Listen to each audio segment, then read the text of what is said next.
கரகதஹள்ளி சுங்கச்சாவடியில் உள்ளூர் வாகனங்களுக்கு கூடுதல் கட்டணம் வசூல், தமிழக அரசு தலையிட வேண்டும் என வாகன ஓட்டிகள் கோரிக்கை.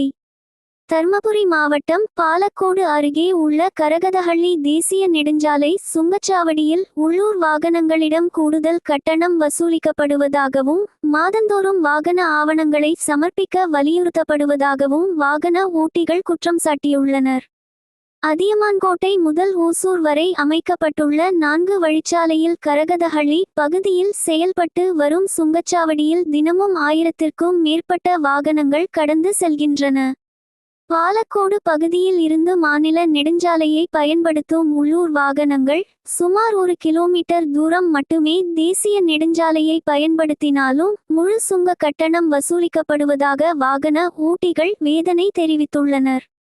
மாவட்ட நிர்வாகத்தின் அறிவுறுத்தலின்படி உள்ளூர் வாகனங்களுக்கு 50% கட்டணச் சலுகை வழங்கப்பட வேண்டும் என்ற நிலையில் நடைமுறையில் முழு கட்டணமாக 90 பைசா வசூலிக்கப்படுவதாகவும், இதுகுறித்து விளக்கம் கேட்டால் அடிக்கடி வாகன ஆவணங்களை சமர்ப்பிக்க வேண்டும் என சுங்கச்சாவடி நிர்வாகம் தெரிவிப்பதாகவும் அவர்கள் குற்றம் சாட்டினர். இந்த நடவடிக்கையை கண்டித்து டிராவல்ஸ் நிறுவன உரிமையாளர்கள், கார் உரிமையாளர்கள் மற்றும் வாகன ஓட்டிகள் ஒன்றிணைந்து கரகதஹள்ளி சுங்கச்சாவடியை முற்றுகையிட்டு போராட்டத்தில் ஈடுபட்டனர். இதனால் அப்பகுதியில் சிறிது நேரம் பரபரப்பு நிலவியது.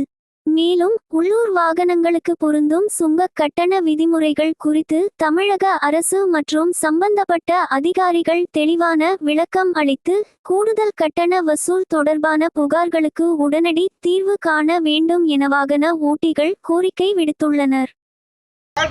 போராடுவோம்.